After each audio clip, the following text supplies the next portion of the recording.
Welcome to all again. Another lecture of the evolution. It is the last class. Okay. इसके बाद evolution की जो class है वो कंप्लीट हो जाएगी. ओके. अब तक आप लोगों ने जो कल की क्लास थी उसमें हमने क्या पढ़ा? कल की क्लास में हमने पढ़ा था किसके बारे में? Brief account of evolution. ठीक है. तो उसमें ये पढ़ा था कि डिफरेंट टाइम इंटरवल पर किस तरह से इवोल्यूशन हुआ, इनवर्टिब्रेट कब बने, एम्फीबियंस कब बने, रेप्टिलियंस का इवोल्यूशन कब हुआ, सबसे बड़े डायनासोर कब थे, उसका नाम, उसकी हाइट कितनी थी. ठीक है. डायनासोर का एक्सटिंक्शन कब हुआ. ठीक है. और मैमल्स कब डेवलप हुए, और मैमल्स के इस अर्थ पर डोमिनेंस का कारण क्या था. ठीक है. क्या आज भी डायनासोर्स इस अर्थ पर प्रेजेंट हैं, इस बारे में भी आप लोगों को बताया गया कि जो डायनासोर्स थे उन्हीं से क्या बना है, उन्हीं के जो डिसेंडेंट्स हैं आज बर्ड हैं. तो बर्ड को क्या कहा जाता है? Birds are known as glorified reptiles. क्या कहा जाता है? ग्लोरीफाइड रेप्टाइल्स कहा जाता है. इस बात को आप समझते हैं? इस बात को पॉइंट क्लियर होता है मेरा? आज जो है इस चैप्टर का सबसे लास्ट पॉइंट हम लोग पढ़ेंगे, उसको हम बात करें. मैं दोबारा से इस चीज़ को स्टार्ट करूँगा. थोड़ा सा कल बताया था, आज फिर हम उसी से चलेंगे. पॉइंट है हमारा एवोल्यूशन ऑफ मैन. क्या है? Evolution of human being.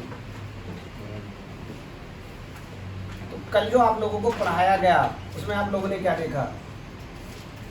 उसमें मैंने आपको बताया था what are the evolutionary characteristics. Evolutionary characteristics क्या है? इसमें वो नहीं है आज, इसमें पोर्ड नहीं है इसको लगाने का. अच्छा, तुम अपने लगा लो, तुम अपने लगा लो. ये ओके.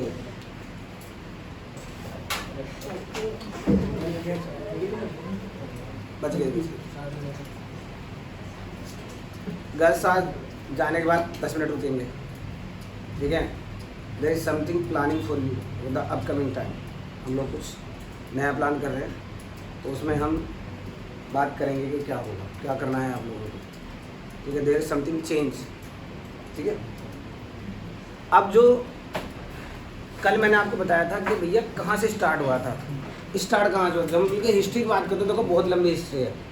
ह्यूमन एवोल्यूशन की बहुत लंबी हिस्ट्री है. बहुत सारे फॉसिल्स मिले हुए हैं जिनको अगर हम एक साथ जोड़ें तो काफ़ी लंबा टॉपिक बैठ जाएगा, और वो टॉपिक यहाँ नहीं पढ़ाया जाता. यहाँ पर क्या है, सिर्फ एक ब्रीफ अकाउंट है, एक छोटा सा अकाउंट है, लेकिन इस अकाउंट से क्वेश्चन बिल्कुल सीधे सीधा आते हैं. ठीक है. देखो पहला पॉइंट कहाँ से शुरू होता है. द फर्स्ट पॉइंट स्टार्टेड, कल मैंने बताया था 15 मिलियन ईयर्स एगो. हमारी कहानी शुरू होती है यहाँ से. अगर आप कहा जाए कि ह्यूमन बीइंग का इवोल्यूशन कब हुआ था, तो ह्यूमन बीइंग का जो इवोल्यूशन है वो 15 मिलियन ईयर्स एगो हुआ था. 15 मिलियन ईयर्स एगो हुआ था. ठीक है. तो कल इस बारे में डिस्कस हुआ था. ठीक है. तो यहाँ से हमने आपको 2 फॉसिल बताए थे. एक फॉसिल बताया था ड्रायोपिथेकस, और एक का नाम था रामापिथेकस. ठीक है. एक का नाम था ड्रायोपिथेकस और एक का नाम क्या था? रामापिथेकस. अब दोनों की बॉडी जो थी, body covered with hair, body covered with hairs. Body कैसी थी? Covered with hairs. And they move like the gorillas and chimpanzees. कैसे चलते थे? गोरिल्ला और चिंपैंजी की तरह. देखो जब गोरिल्ला के हाथ बड़े बड़े बड़े होते हैं, देखा था कभी चलता हुआ ऐसे चलता है ऐसा? हाँ, ऐसे चलता था वो. ऐसा चल के देखना घर पे जाके. और क्या था बताओ ना कि भाई ऐसे नहीं, हम अब ऐसे चलते हैं तो हमारे एंसेस्टर ऐसे नहीं चलते थे. उनकी जो बैकबोन थी वो, उसके अंदर थोड़ा सा बोन्स का जो रेशो था वो ज़्यादा था. ठीक है. क्या था? Body covered with hairs and they move like, तो उनकी मूवमेंट था कैसा था? Like the present day gorillas and chimpanzee. कैसे करते थे? गोरिल्ला और चिंपैंजी की तरह चलते थे. ठीक है. अब यहाँ पर जो बात है जरा उसको समझो। यहाँ पे मैंने बताया था कि इनमें से कौन सा ऐसा है जो मैन लाइक है, ठीक है। तो Ramapithecus is more man like, Ramapithecus is more man like, ठीक है। And Dryopithecus is more ape like. तो अगर बात की जाए तो ये दोनों ही एप हैं, दोनों ही एप हैं। लेकिन अगर जाने कि इसमें से किसके कैरेक्टर ऐसे थे जो ह्यूमन बीइंग से मिलते थे, तो वो कौन था? वो था रामापिथेकस। तो ये माना जाता है कि Ramapithecus is related to our ancestors, ठीक है। इसके बाद क्या था कि लगभग अगला पॉइंट शुरू होता है जो 3 से 4 मिलियन ईयर्स एगो स्टार्ट होता है। इसके बाद इसका सीक्वेंस में आता है 3 से 4 मिलियन ईयर्स एगो। क्या था? Fossils were formed, fossils were found. कहाँ मिले थे? Fossils were found from Ethiopia and Tanzania. बेटा आवाज हो रही है। फ्रॉम इथोपिया एंड तंजानिया, यहाँ से मिले थे। तो यहाँ कुछ बोन्स मिली थी। फोसिल में क्या मिला था? कुछ बोन्स मिली थी। और ये bones like the hominid family. Bones कैसी हैं? ठीक है, man like bones were there. Fossil में क्या था? Fossil contains man like bones. आदमी नहीं था, ठीक है, एप थे, लेकिन उनकी जो बोन्स का स्ट्रक्चर है वो कैसा था? The structure of the bones were man like, ठीक है। अब इसमें क्या था? कहाँ मिलते थे? They were present in the eastern Africa. कहाँ मिलते थे? Eastern Africa. इनकी जो हाइट थी, हाइट जो थी वो not more than 4 feet, 4 feet से ज़्यादा की हाइट नहीं थी, 4 फीट से ज़्यादा की हाइट नहीं थी। बट वॉक अप स्ट्रेट, सीधे खड़े होकर चलते थे, ठीक है ना। बट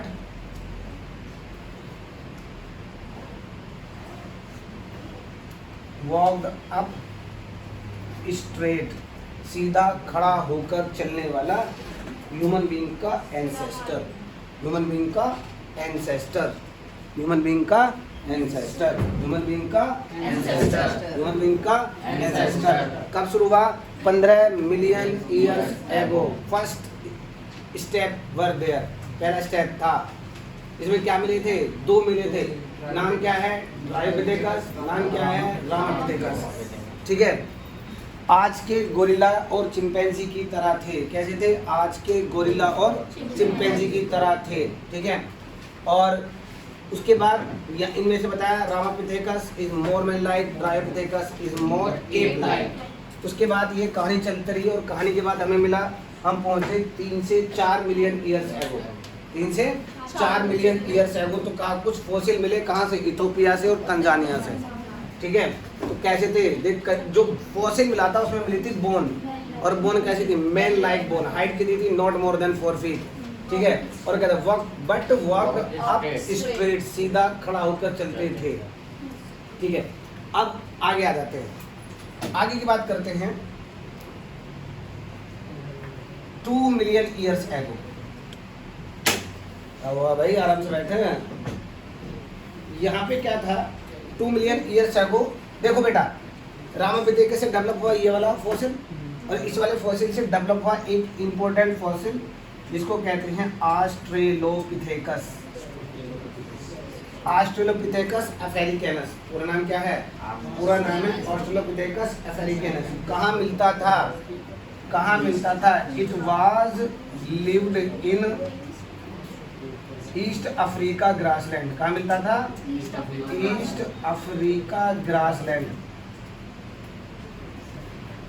ईस्ट अफ्रीका के ग्रासलैंड में मिलता था, ठीक है।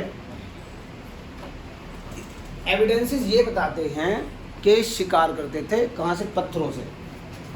पत्थरों से शिकार करते थे, लेकिन मांस नहीं खाते थे। दे प्रोबेबली एट फ्रूट खाते थे। मतलब इनका जो क्या था? हार्बिवोरस थे। कैसे थे? हार्बिवोरस थे, ओके। तो फिर शिकार किस लिए करते होंगे? शिकार करते थे फॉर द डिफेंस। शिकार किसके लिए करते थे? शिकार करते थे for the defence. They hunted with, शिकार करते थे किसके साथ? With the weapons of the, weapons of stone, but probably, संभवतः क्या खाते थे? Ate fruit. ये लाइन इंपॉर्टेंट है, क्या चीज सही है इसके बारे में, ये स्टेटमेंट की क्वेश्चन है। ऑस्ट्रेलोपिथेकस के बारे में क्या चीज सही है? कहाँ रहते थे? ईस्ट अफ्रीका के ग्रासलैंड में रहते थे। कब रहते थे? 2 मिलियन ईयर्स है। वो क्या करते थे? Hunted with the weapons of the stone but probably ate fruit. क्या क्या चीज सही है? क्या क्या चीज सही है अबाउट द ऑस्ट्रेलोपिथेकस? मैं सिर्फ एनसीईआरटी की लाइन से ही आपको डिस्कस कर रहा हूँ। टोटल एनसीईआरटी की लाइन, उसके बाहर हमें जाना ही नहीं है, हमें कहीं नहीं जाना, हमें यही रहना। हमें एनसीईआरटी पढ़नी है, ठीक है, लेकिन वो हम पढ़ते नहीं हैं क्योंकि हमारी बेइज्जती हो जाती है।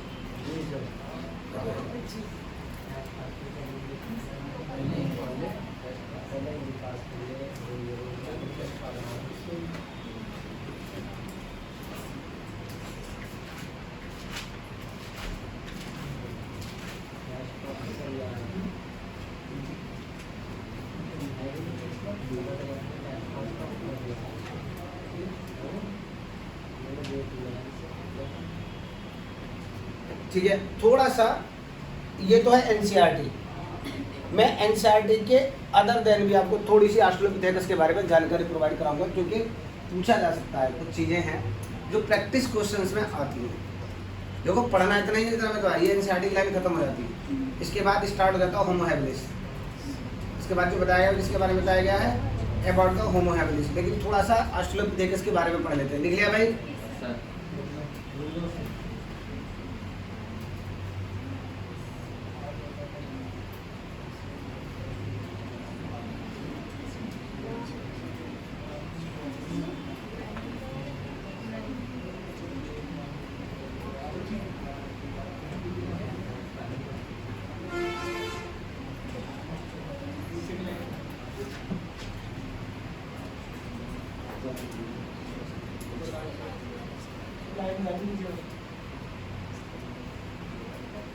बता काहे नहीं रहे हो भाई, काहे शर्मा रहे?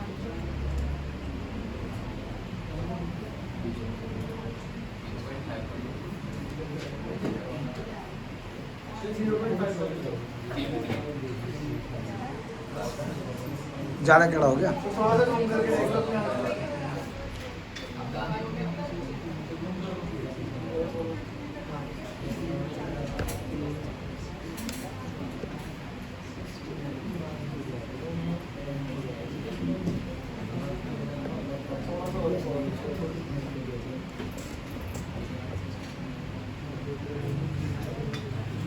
ठीक है, इससे ज़्यादा हम लिखेंगे ही नहीं।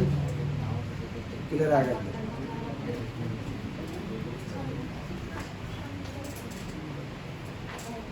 लिख लिया भाई?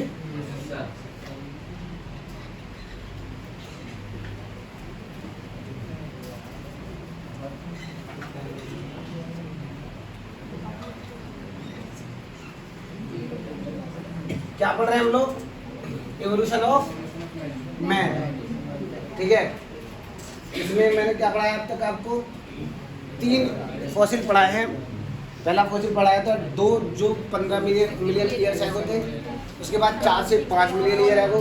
उसके बाद 2 मिलियन ईयर्स है। चलिए, बात है ऑस्ट्रेलोपिथेकस के बारे में थोड़ा सा पढ़ना है। ऑस्ट्रेलोपिथेकस, ऑस्ट्रेलोपिथेकस का जो साइंटिफिक नेम है, इसको कहा जाता है फर्स्ट एप मैन। ये साइंटिफिक नेम नहीं है, ये तो कॉमन नेम है। क्या कहा जाता है? First app man. It was not the true ancestor of the man but it was the ancestor of app and man both. यहीं से कहा जाता है कि एप और मैन दोनों के कैरेक्टर, क्योंकि लगता एप जैसा था बट इट कंटेन्स क्या? Human characters also. ओके, अब इसका जो स्टडी था, एक साइंटिस्ट था, इसका नाम है रेमंड डार्ट। साइंटिस्ट है, इसका नाम है रेमंड डार्ट। रेमंड डार्ट ने, ठीक है, जो साउथ अफ्रीकन एंथ्रोपोलॉजिस्ट थे, इन्होंने अफ्रीका में, ठीक है ना, क्या हुआ था,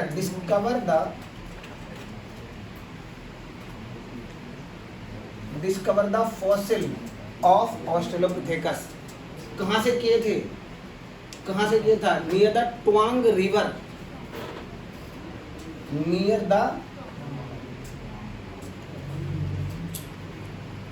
the Taung river in Africa, ठीक है। ये जो था एक्चुअल में ये एक स्कल था 5 से 6 साल के एक बेबी का, ठीक है, 5 से 6 साल के एक बच्चे का स्कल था ये, ठीक है। It was the fossil of 5 to 6 years old baby. तो इसको पूरा जो नाम दिया गया सो कॉल्ड ट्वांग बेबी, इसको जो नाम दिया गया था उसको क्या कहा गया था, इसको कहा गया था ट्वांग बेबी। क्या कहा गया था, ट्वांग बेबी, ठीक है। साइंटिफिक नेम क्या है, साइंटिफिक नेम है ऑस्ट्रेलोपिथेकस अफ्रीकानस, ऑस्ट्रेलोपिथेकस अफ्रीकानस, ठीक है। कब रहता था इसको भी समझना है, क्योंकि हमने बात की थी 2 मिलियन ईयर्स एगो। तो ये जो रहता था existing until about 1.5 million years एगो, exist until about 1.5 million years एगो। कब मिला था, 2.5 मिलियन ईयर्स एगो से 1.5 मिलियन ईयर्स एगो तक ये अर्थ पर एग्जिस्ट करता था, क्योंकि डिफरेंट रीजन्स में फिर इसके बाद में जब ये पहला फॉसिल मिला तो इसके बाद में और बहुत सारे फॉसिल इसके डिस्कवर हुए।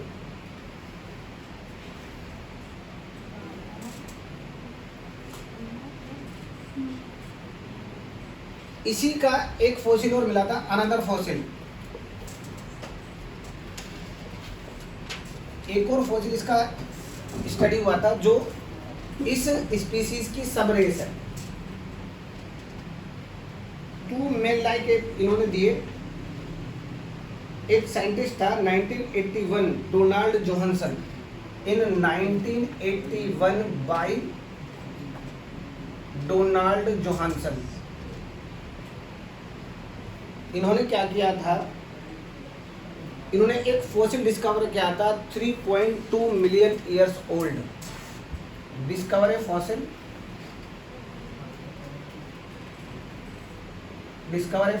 ऑफ 3.2 मिलियन ईयर्स ओल्ड, ठीक है। इतना पुराना फॉसिल है, इसकी एज जो है वो 3.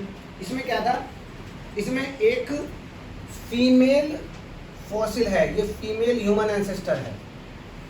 ये क्या है, ये एक फीमेल ह्यूमन एंसेस्टर है जिसको निक नेम दिया गया, इसको कहा गया लूसी। इसको क्या कहा गया था, इसको कहा गया था लूसी। और इसका जो साइंटिफिक नेम रखा गया है वो है ऑस्ट्रेलोपिथेकस अफेरेंसिस। क्या नाम है, ऑस्ट्रेलोपिथेकस अफेरेंसिस, ऑस्ट्रेलोपिथेकस अफेरेंसिस। तो ये एक और सब रेस है किसकी, ऑस्ट्रेलोपिथेकस की।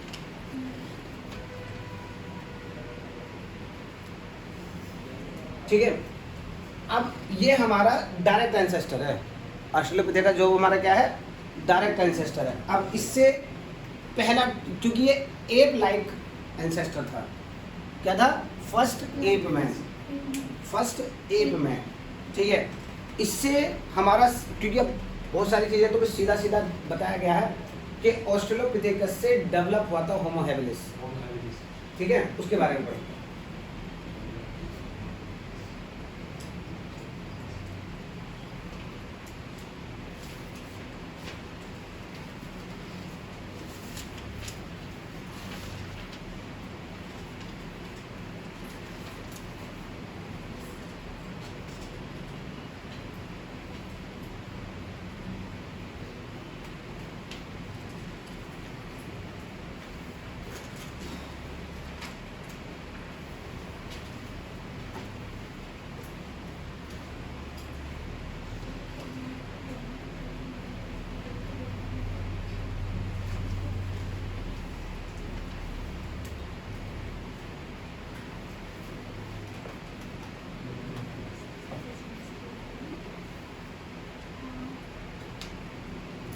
This statement is not in NCERT.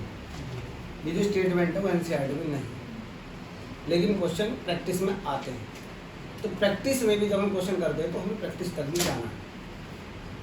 मैं फिर बता रहा हूँ, नीट में इसके आने के चांसेस कम हैं। क्या क्या आ सकता है? सिर्फ ये आ सकता है कि कम मिलते थे 1.5 मिलियन ईयर्स का, ये तो आ सकता है। बाकी क्योंकि एनसीईआरटी में पहले था रेमंड डार्ट के बारे में, अब वो लाइनें हटा दी गई। ठीक है, जो आपके पास ओल्ड एनसीईआरटी है ना, उससे भी जो पुराने वाले एनसीईआरटी है उसमें ये सब डिटेल में होता था। ठीक है, मतलब मानो 2010 से पहले की एनसीईआरटी साफ कर दो भाई। चलिए बात करते हैं होमो हैबिलिस।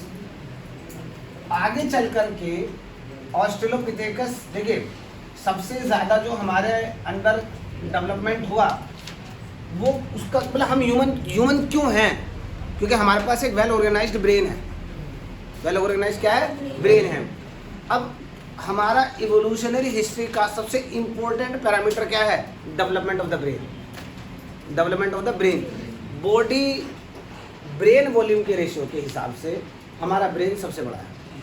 अगर हम बॉडी और क्रेनियल कैपेसिटी के वॉल्यूम का रेशियो निकालें तो वो एनिमल किंगडम में सबसे बड़ा ब्रेन हमारा है, बॉडी के रेशियो के अकॉर्डिंग। क्योंकि ये हमारी सारी एक्टिविटीज़ को कंट्रोल करने के साथ साथ में जो मेन हमारा कैरेक्टर है, कॉन्शियसनेस, सेल्फ कॉन्शियसनेस, उसके लिए सबसे ज़्यादा रेस्पॉन्सिबल है। We are self aware. आपने मैमल के बारे में पढ़ा था कि mammals are more intelligent in the sensation and they can reduce the danger. वो खतरे को कम से कम एटलीस्ट कम कर सकते हैं। अब हम मैमल्स में भी सबसे ज़्यादा इंटेलिजेंट कौन है? Human being. क्योंकि हमारे लिए खतरा सबसे कम है। हमने अपने लिए घर बनाए, हमने अपने लिए वेपन बनाए, है ना। सोचो ना बाइपेडल लोकोमोशन स्टार्ट कैसे हुआ होगा? बाइपेडल लोकोमोशन के स्टार्ट होने का एक आप इमेजिनेशन कर सकते हैं कि सपोज करो कि हमारे जो एंसेस्टर थे वो 4 पैरों पर चलते थे। मतलब जैसे आज के गोरिल्लास कभी कभी क्या करते, गोरिल्ला को जरा देखो ना, गोरिल्ला क्या करता है, कभी 4 पैरों पर भागता है, कभी 2 पैरों पर खड़ा होकर भागने लगता है। तो इसके बाद दोनों चीज़ें हैं। ठीक है, तो ऐसे ही रहा होगा हमारे एंसेस्टर। ऐसा क्यों? क्योंकि अचानक से कोई कार्निवोरस हमारे एंसेस्टर का पीछा कर रहा होगा। ठीक है, अब वो पीछा करता तो बचाने के लिए भागेगा। अब क्या हुआ, दिमाग हमारे अंदर था तो कहीं से भागते भागते पत्थर हाथ में आ गया। भागते भागते पत्थर हाथ में आकर 2 पैरों पर भागने लगा, पत्थर से हमला कर दिया। फिर भागने लगा, फिर पत्थर उठा गया, फिर हमला कर दिया।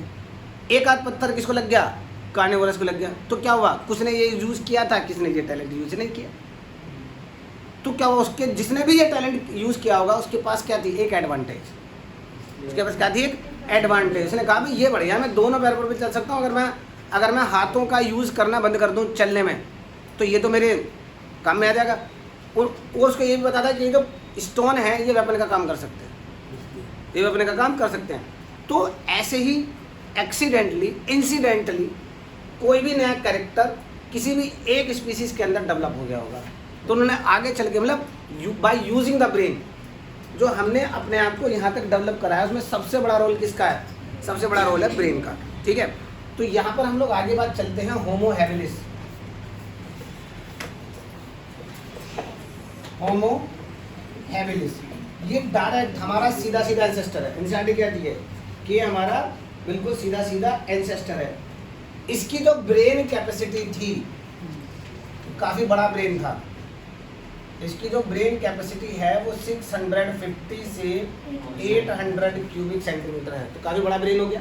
क्योंकि ऑस्ट्रेलोपिथेकस का ब्रेन कैपेसिटी था 450 cubic centimetre.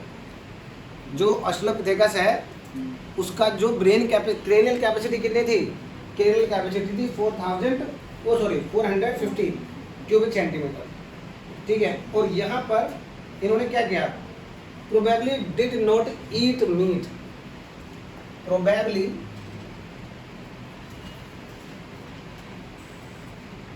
Did not eat meat. मांस नहीं खाते थे, मांस नहीं खाते। ठीक है, तो जो होमो हैबिलिस है इसके और नाम भी है। होमो हैबिलिस को एबल मैन भी कहा जाता है, योग्य आदमी, एबल मैन। इसको स्किलफुल मैन भी कहा जाता है। स्किलफुल मैन ये भी कहा जाता है, ठीक है ना। और इसको टूल मेकर कहा जाता है। इसको क्या कहा जाता है? ये सब किसके सब नेम है?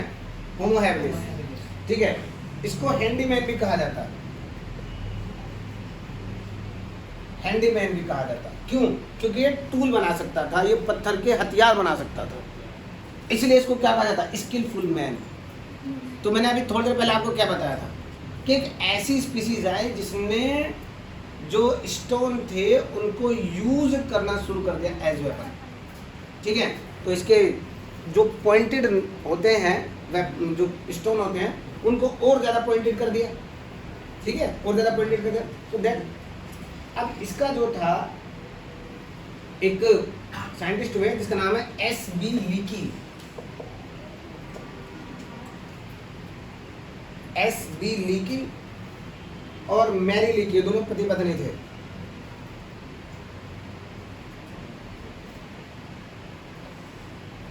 एस.बी. लीकी और Mary Leakey was discovered the fossil of the Homo habilis in 1960, 1960 में, ठीक है। और कहाँ से लिए थे? ओल्डवाई जॉर्ज, प्लेस कौन सा है? ओल्डवाई जॉर्ज इन अफ्रीका। और ध्यान रखिएगा ह्यूमन का जो पहला एंसेस्टर था वो कहाँ मिलता है? अफ्रीका में मिलता है। कहाँ मिलता है? अफ्रीका में मिलता है। ये साइड में लिखा हुआ है।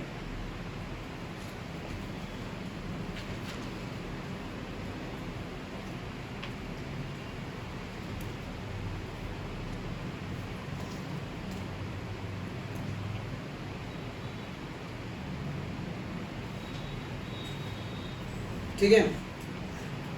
दे lived in the caves, lived in the caves and care of their child, care of their child। Society start हो चुकी थी, ग्रुप बनाकर रहते थे, सोसाइटी बनना चालू हो गई थी और ग्रुप बना करके रहते थे। जो परिवार की जो स्टार्टिंग होती है, आप देखते हैं ना कि जो गोरिल्ला चिंपैंजीज होते हैं वो आज भी अब क्या होता है? उनका अपना परिवार होता है, अपने बच्चों को केयर करते हैं, ठीक है। होमो हैबिलिस के बारे में इतना बेसिकली बात है, बाकी तो वही है जो एनसीईआरटी में है, पर ये दो बात अलग है। Ape man, skilful man, tool maker, handyman क्यों कहा जाता है? Because they use the tools formed by the stone. लोहे के नहीं, सोने के नहीं, किसके बनाते थे? स्टोन के जो वेपन्स हैं उनका यूज करते थे।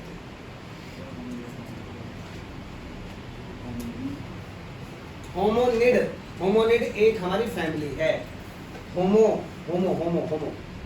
होमोनिडी फैमिली, हम हमारे जितने भी एंसेस्टर है ना वो सब होमोनिडी में आएंगे। होमो का मतलब होता है सीधा खड़ा होकर दो पैरों पर चलने वाला एक प्राणी। तो हमारे सबके नाम में क्या लगा हुआ है? होमो। अब हमारे जितने भी एंसेस्टर आएंगे सबके नाम में होमो लगा हुआ है। सबके नाम में क्या लगा हुआ? होमो, ठीक है। होमो हैबिलिस ये पहला डायरेक्ट मैन का एंसेस्टर है, मॉडर्न मैन का सीधा सीधा एंसेस्टर, ठीक है। कौन है? Homo habilis. अब इसके बाद आगे चले और एक नए, ठीक है, फॉसिल डिस्कवर हुआ 1891 में जावा के अंदर, अफ्रीका के इंडोनेशिया में एक जगह है जावा, वहाँ से फॉसिल मिला था, ठीक है। एक खोपड़ी मिली थी और उसको कहा गया जावा मैन। क्या कहा गया? जावा मैन। उसको कहा गया, उसका साइंटिफिक नेम दिया गया होमो इरेक्टस। क्या नाम दिया गया? Homo erectus. It is the next age, it is the next age in the case of the Homo habilis से क्या बना? जावा मैन, ठीक है। उसको देखेंगे क्या ना वो रामा पिता का एप थे भाई, प्री हिस्टोरिक एप मैन। वो तो अब जोड़ेगा तो कम से कम 15-20 तरह की स्पीसीज मिल जाएंगी इतना लग। और हाँ पता है, जब लोग डिटेल में पढ़ते हैं तो हमारे जब इवोल्यूशनरी हिस्ट्री खोजते हैं तो हमारे अंदर एक गैप आ जाता है। गैप का मतलब एक समय ऐसा आया जिसका कोई फॉसिल नहीं था। 60 से 70 हज़ार साल का एक टाइम पीरियड ऐसा है जिसमें पूरी अर्थ में से होमो सैपियंस यानी कि जो हमारे एंसेस्टर हैं उनका नामो निशान नहीं था, या तो उससे पहले है जो उससे बात किया। उसको साइलेंट एज कहा जाता है। ह्यूमन इवोल्यूशन की हिस्ट्री में इसको क्या कहा जाता है? साइलेंट एज कही जाती है कि अचानक से आदमी खत्म हो गया, अगर ये माना जाता है तो अचानक से ही उत्पन्न हो गया। ऐसा तो नहीं हुआ होगा, क्योंकि जब चलते जाते अब तक उसका कोई फॉसिल नहीं मिला, तो उसको साइलेंट एज के नाम से जानता है। ठीक है, अब आ जाइएगा आप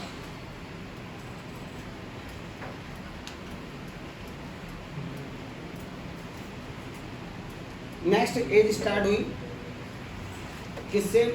जावा मैन, उसको कहता है Homo erectus.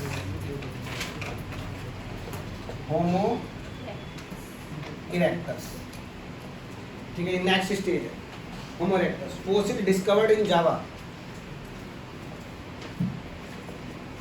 Fossil discovered in Java, Java में मिला था फॉसिल इन 1981, इन 1891, 1891 में। ओके, तो क्या था? कब मिला था? 1.5 मिलियन ईयर्स एगो। कब मिला था? 1.5 मिलियन ईयर्स एगो। तो जो ब्रेन कैपेसिटी थी,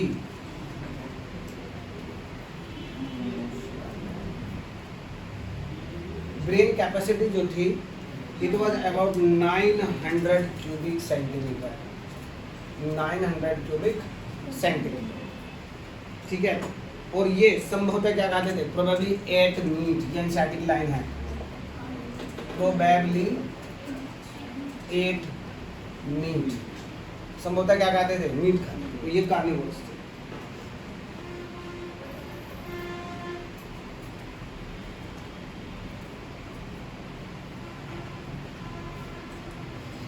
अब इनके बाद, इसके बाद आया निएंडरथल मैन।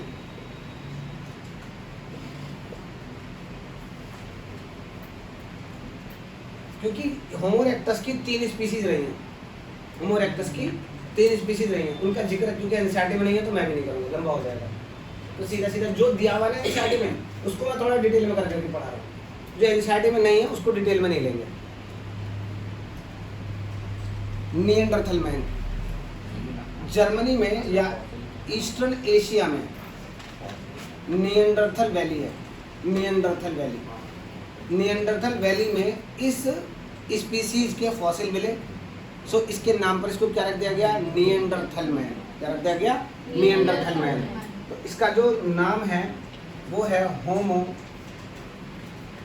निएंडरथलेंसिस। क्या नाम दिया गया? होमो निएंडरथलेंसिस। ठीक है, कहाँ मिलता था?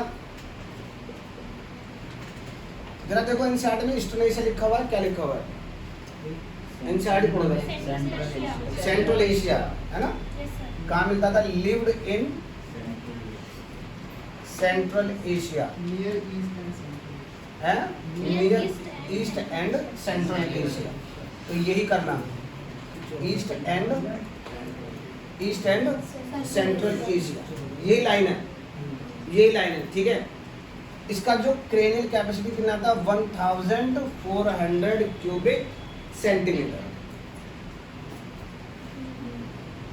कब मिलता था? ये भी टाइम दिया हुआ है,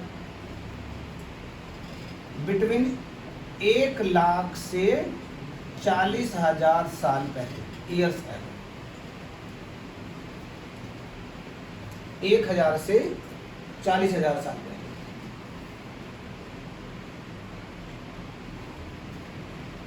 अपनी बॉडी को प्रोटेक्ट करते थे, अपनी बॉडी को क्या करते थे?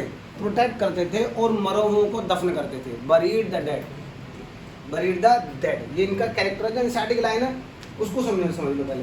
तो एनसीईआरटी कह रही है कि they used to hide to protect their body. क्या कह रहे हैं? They used to hide, they used to hide, to protect their body. ये एनसीईआरटी की लाइन है बेटा, बिल्कुल। Protect their body and buried the dead.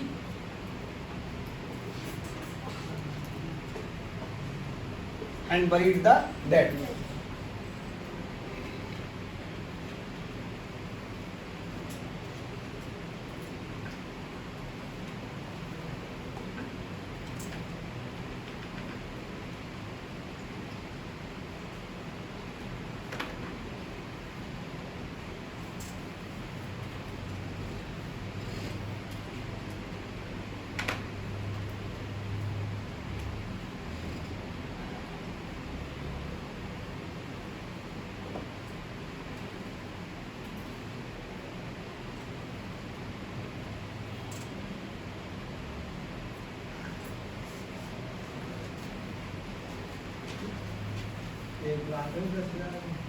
क्या 1 लाख है 10,000 कहाँ हुए? 1 लाख से 40,000 साल पहले।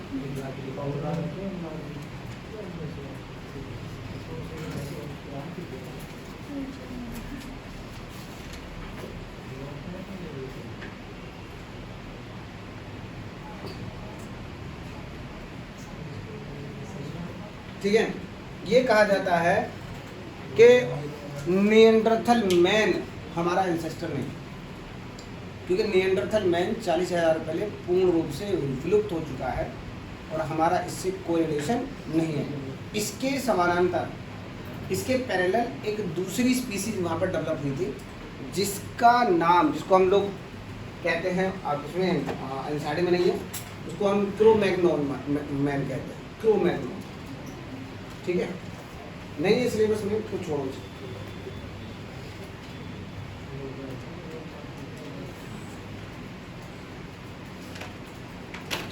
ठीक है भाई, यहाँ तक कवर हो गया।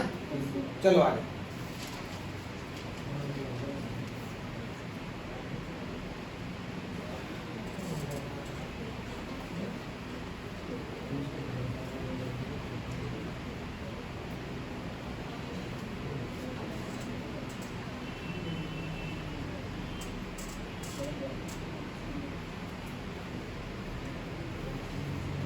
अब यहाँ से, ठीक है, लाओ एनसीईआरटी दो।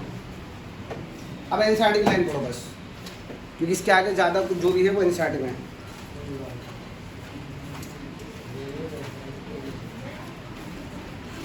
तो होमो इरेक्टस, होमो इरेक्टस ये हम लोगों को बता चुके हैं। निएंडरथल के बारे में हम लोगों ने डिस्कस कर लिया। Homo sapiens arrows in Africa, ये लाइन समझ लीजिएगा। होमो सैपियंस का डेवलपमेंट कहाँ हुआ था? अफ्रीका में। तो हमारा जो डेवलपमेंट पूछा जाता है कहाँ हुआ था? अफ्रीका में हुआ था। ठीक है। And move across continent and develop into distinct races, वहाँ से अफ्रीका से ये अलग अलग कॉन्टिनेंट में फैल गए और ह्यूमन बीइंग की डिफरेंट रेसेस का फॉर्मेशन हुआ। ठीक है। इसके अलावा आइस एज 75,000 से 10,000 years ago modern Homo sapiens arrows. Ice as में, जो आप आइस एज मूवी देखते होंगे ना, कभी एक कार्टून मूवी आती है, तो ये पूछा जाता है कि अर्थ पर आइस एज कब आई थी? तो अर्थ पर आइस एज आई थी 75,000 से 10,000 साल पहले। उसी टाइम ड्यूरेशन में जो मॉडर्न होमो सैपियंस है, आज का होमो सैपियंस है, वो उसका इवोल्यूशन हुआ था। Pre historic cave art develop about 18,000 years ago, 18,000 साल पहले ये जो हमारा एंसेस्टर था, इन्होंने कहाँ रहना शुरू किया? गुफाओं में। और क्योंकि दिमाग तेज था तो दीवारों पर आर्ट पर बनाना शुरू कर दिया। इसका एग्जाम्पल दिया हुआ है। One such cave painting by prehistoric humans can be seen in Bhimbetka rock shelter in Raisen district of Madhya Pradesh. ये अंडरलाइन कर लो, पूछा था कि कहाँ पर केव आर्ट के, ठीक है, वो मिलते हैं। Agriculture came around 10,000 years back. खेती का आविष्कार कब हुआ? एग्रीकल्चर का आविष्कार कब हुआ? 10,000 ईयर्स एगो। उसके बाद का जो भी है, और इसके साथ ही सेटलमेंट, क्योंकि जब खेती होने लगी, पहले क्या था, पहले था खानाबदोश जीवन। पहले क्या था, खानाबदोश जीवन। खानाबदोश जीवन का मतलब क्या, कभी यहाँ खा, क्योंकि वो शिकार करते थे, तो शिकार के पीछे पीछे बहुत लंबे दूर तक चले जाते थे। तो क्या हुआ कि जब इन्होंने खेती करना शुरू कर दिया तो वो एक जगह रुके, सेटलमेंट, ठीक है, सेटल हुए, बस्तियाँ बनाना शुरू की धीरे धीरे। वहाँ पर उन्होंने एग्रीकल्चर के साथ साथ ही अपने आप अपनी जो सिविल सोसाइटी थी उसका डेवलपमेंट स्टार्ट किया, ठीक है। तो यहाँ तक evolution of man according to NCERT, थोड़ा बहुत बाहर मैंने बताया। और चैप्टर होता है कंप्लीट, वो chapter of evolution is complete today, ठीक है। मैं चाहूँगा कि इस चैप्टर को आप एनसीईआरटी से एक बार, जो मैंने लिखवाया है उसे अब तक, उसको सारे को रीड करें एक बार, क्योंकि इसके बाद एक क्विक रिकैप हम इसका लेंगे कि हमने क्या क्या पढ़ा है, ठीक है। और अगर किसी को कोई दिक्कत है, प्रॉब्लम है, तो भैया वो वीडियोस पढ़े हुए सारे इवोल्यूशन के, ठीक है, सारे। मेरे हिसाब से आज 7वां लेक्चर है, ठीक है। और कल से हम लोग जब 12 का अगला चैप्टर स्टार्ट करेंगे, ह्यूमन हेल्थ एंड डिजीज़, ठीक है, ये 3rd यूनिट स्टार्ट हो जाएगी, ठीक है भाई।